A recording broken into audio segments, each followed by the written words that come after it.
system with the help of a simple video system we've designed.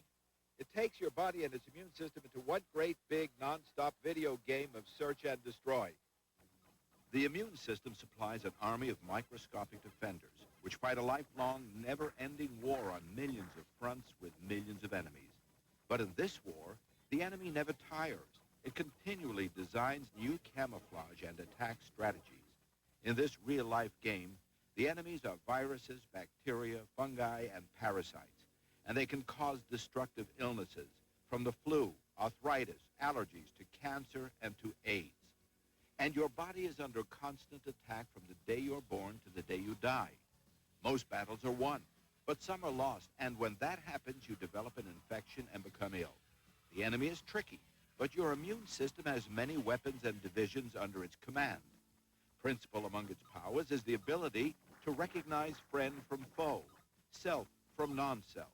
In our video game, your body cells are the blue and white ones. They recognize each other so your body won't attack and destroy its own cells. But when an enemy, the yellow cells, invades, the two sides do battle.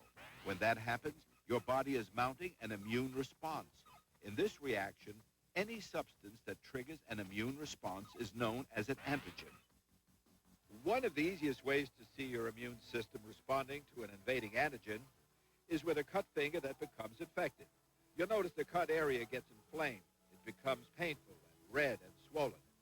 Well, those are the external signs that an immune battle is underway. And that leads us to our first question. Which of these forms the base of this fighting immune system? Is it adrenaline, hormones, blood, or the liver? I think it's the hormones that form the immune system. Yeah, I would say that the blood forms the base of the immune system. What I think is it's the hormones that form the basis of the immunity system. The correct answer is your blood.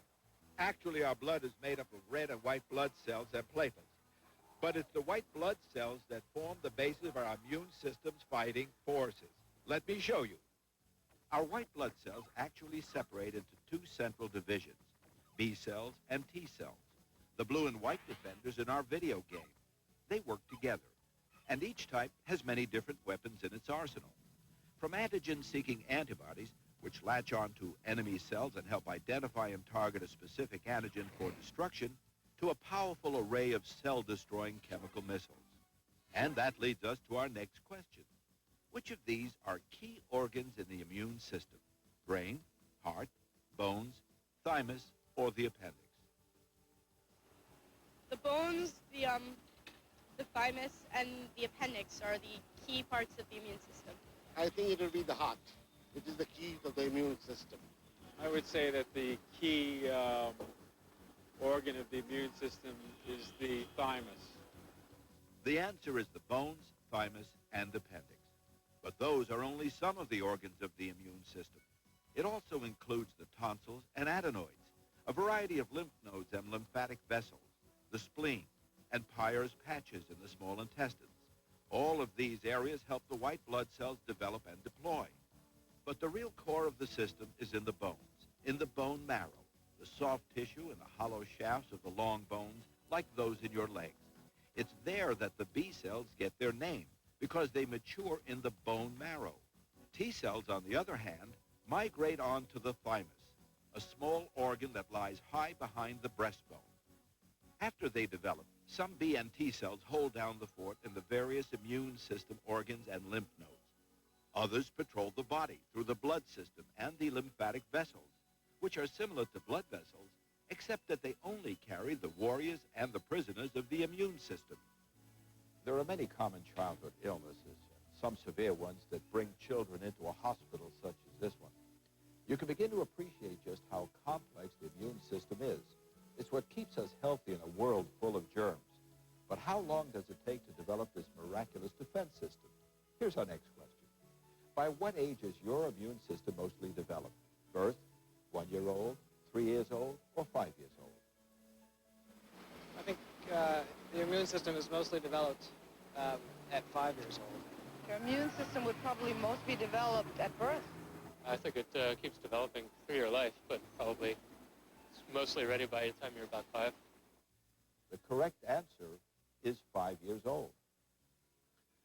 By age 5, the immune system of the child is substantially developed and able to form most of the antibodies required to fight off most diseases. Prior to that time, the child forms some antibodies, and there are some antibodies that have been transmitted via the placenta that do the job of fighting off most diseases. You've seen how the immune system is supposed to work when it begins in early childhood. But what happens when it breaks down, when it's attacked by cancer or AIDS?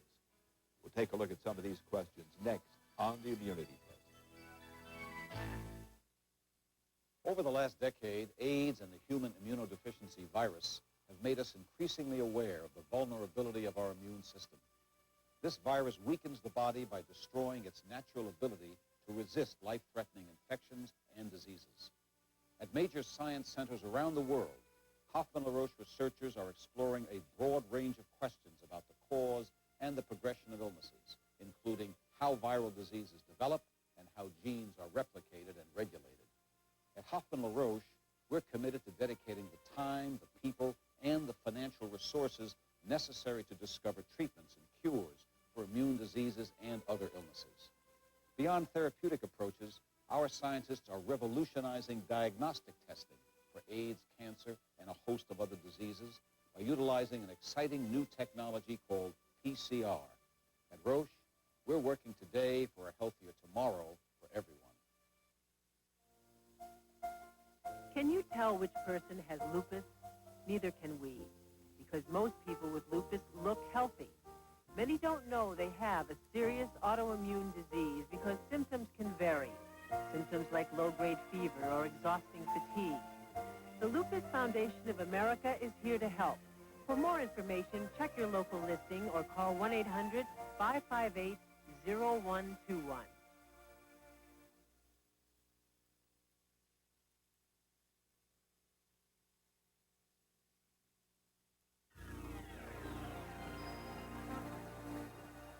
Sometimes a person is born with a fully functioning immune system like 24-year-old Cecily Brown. Then suddenly something goes wrong. Their own immune system turns on itself.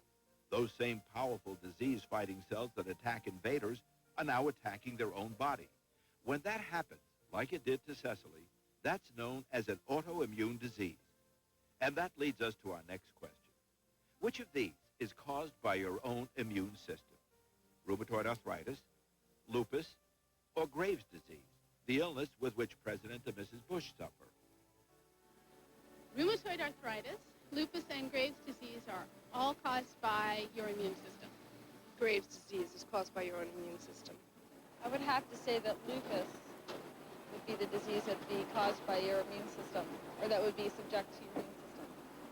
The correct answer is all of them. They are all autoimmune diseases.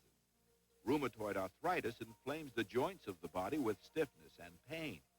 Lupus is also an inflammatory disease, but it attacks the tissues in many parts of the body, including the joints and kidneys. It is potentially fatal. And Graves' disease affects the thyroid gland. Autoimmune diseases are primarily treated with immunosuppressants or anti-inflammatory medications. At present time, there are no cures for autoimmune diseases. Available therapies can suppress but not totally prevent the disease-making process. Current research is aimed at gaining a better understanding of the disease process so that improved therapies can be developed.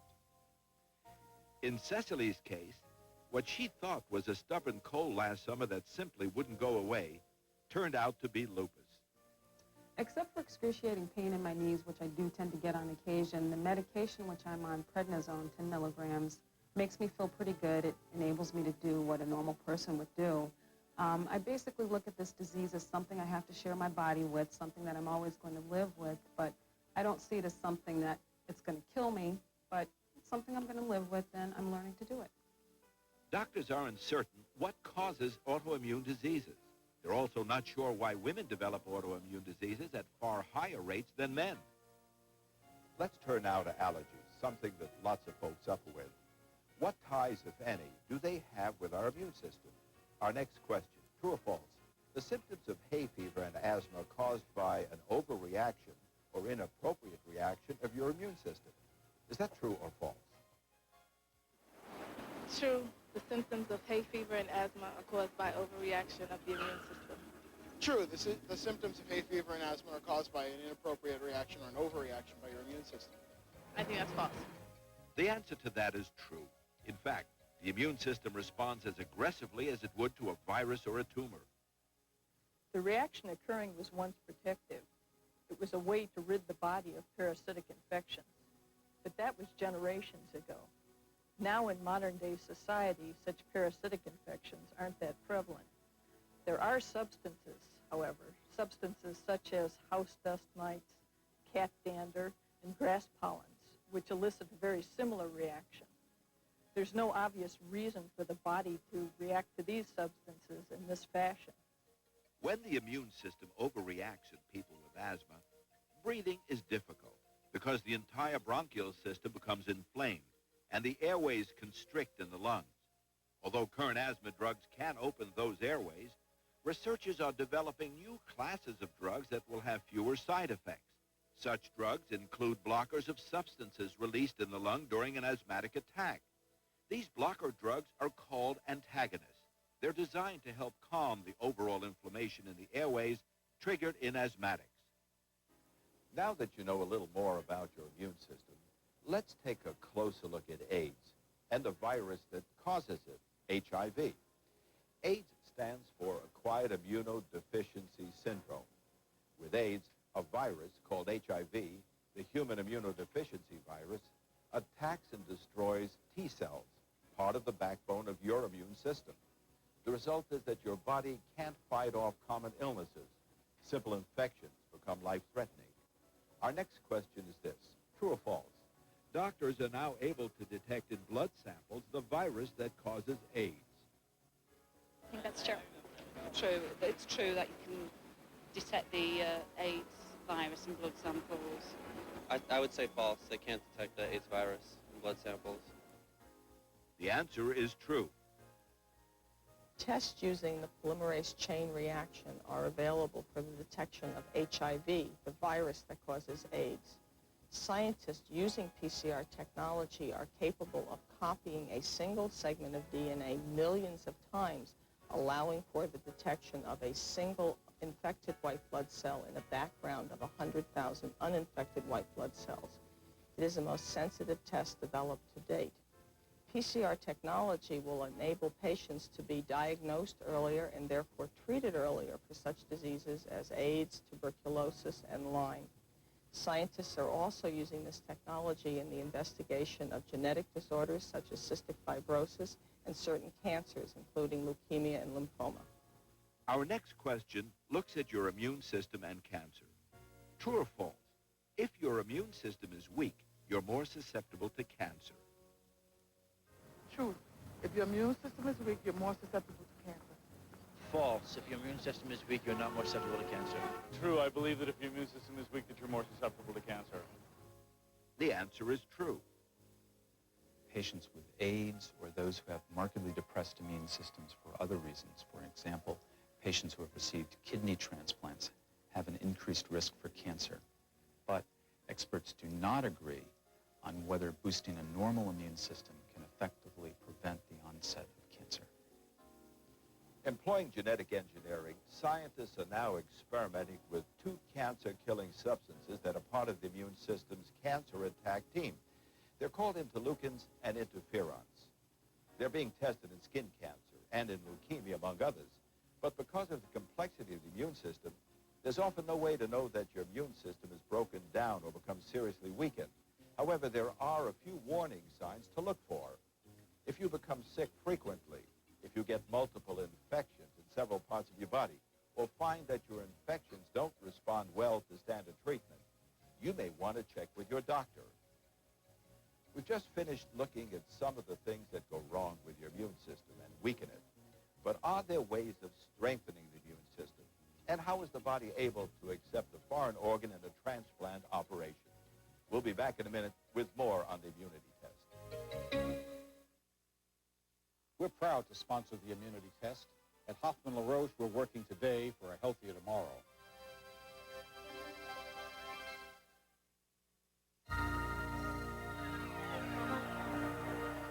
You'd never guess that Howard Clinton has another man's heart beating inside him. He's only 44 years old, He looks healthy now, but just 7 months ago, Howard's failing heart left him out of breath any time he climbed stairs. It caused his legs and feet to swell to the point he could hardly bend over to tie his shoes. His kidneys and liver began to fail, and finally, he suffered a heart attack. A transplant was his only hope for survival. I'm 7 months post-operative, and right now I ride a stationary bike 5 miles a day, 3 times a week. I walk a lot. I'm not up to jogging yet, but I'm in the weightlifting program now to build up my upper body strength again. But there's not much that I can't do. Transplants of all kinds are now providing thousands of people with healthier, longer lives. And that brings us to this question. True or false? The key to preventing rejection in an organ transplant, like the heart in Howard's case, is to match blood types. Is that true or false? I think it's true that you match blood types in order to avoid rejection in an organ transplant. True, the key thing in preventing rejections of organ transplants is matching blood types. I don't think that's the key factor in an organ transplant, is matching the blood types. The answer to that is false. Blood type is one match that needs to be made, but matching tissue types is more important, as is the role of the new anti-rejection drugs which suppress the patient's immune system. Because we cannot achieve a perfect match between donors and recipients' tissue, we have to administer medications that help prevent the body from rejecting a transplanted organ. Now, these medications must be finely balanced because the body must also be prepared to fight off infections. And so this is the job of the transplant physician after heart transplantation or the transplantation of any organ. Rejection is most common after 3 months, but rejection rates decline markedly after a year. But transplant recipients like Howard must remain on immunosuppressant medication forever. Yeah, there are symptoms that you're coached and taught about that could affect you, headaches, dizziness, that kind of thing. I haven't experienced any of that yet because my biopsies, the procedures that I have periodically, have shown no rejection. And that's due in part to the medication I take and as to the diet regimen and the exercise that I do. Because one of the key critical elements is that I keep my weight down to a reasonable amount. And I'm about 180 pounds right now. I haven't been this light since I was in high school. It's a delicate balance, and that's why researchers are working on better immunosuppressants. The new approaches include efforts that may help better overcome transplant rejection by blocking the immune system's T cells from multiplying and mounting an attack against a transplanted organ. We've looked at some of the things that can weaken or trigger your immune system into action when it shouldn't. But what about the things that strengthen it? Can you build up your immune system like you do your muscles at a health club such as this? Here's our next question. Which of these may help strengthen your immune system? Is it exercise, good diet, stress management, or vitamins? What do you think? I would say stress management would definitely help strengthen your immune system. Good diet. I'd say a combination of diet and stress management would probably help the immune system. Vitamins would help strengthen your immune system. I think all of those strengthen your immune system. Some studies have shown that vitamins play a role in boosting the immune system. Lowering stress and a balanced diet may also help. Vitamins seem to help. There have been a number of studies recently with similar findings. The elderly, whose immune systems are depressed, had a boost in their immunity and enhanced immune responses in supplementation programs involving multivitamins, vitamin E, or vitamin B6. One way your immune system is strengthened is by developing a natural immunity to disease after you were infected with the disease once. Of course, the other way is to get immunized with a vaccine. So our question is, which of these do we develop an immunity to? Is it mumps, measles, chickenpox, or pneumonia? We develop immunity to pneumonia. I think you develop an immunity to all except pneumonia. You develop an immunity to measles through inoculation. I think we develop immunity to chickenpox. I think we develop immunity to all of them. Mumps, measles, chickenpox, and pneumonia. that right? The answer is all of them if our immune system has been exposed to them at least once. For measles and mumps, we are all induced to develop an immunity to these viruses because we're immunized against them as infants. For chickenpox, almost all adults have developed a natural immunity against this virus because it's a very common infection of childhood. And after we recover from chickenpox the first time, we then maintain a lifelong immunity against this virus that prevents any recurrence. For pneumonia, however, the story is more complicated. Pneumonia, which is actually an infection in the lung itself, can appear to recur very frequently because it's actually caused by many different viruses and bacteria. So immunity is a specific resistance we develop for each infection we get. Our own bodies provide much of that protection. But vaccines also play a key role in helping the body further develop these immunities and remain strong. And that's important because infections remain the most common cause of human disease, from the common cold, allergies, cancer, and even AIDS. We hope you've learned something about how your body continually fights these diseases and thousands of others, and what might weaken your system, and some of the things that might strengthen it. For the Immunity Test, I'm Frank Field. Thank you for joining us.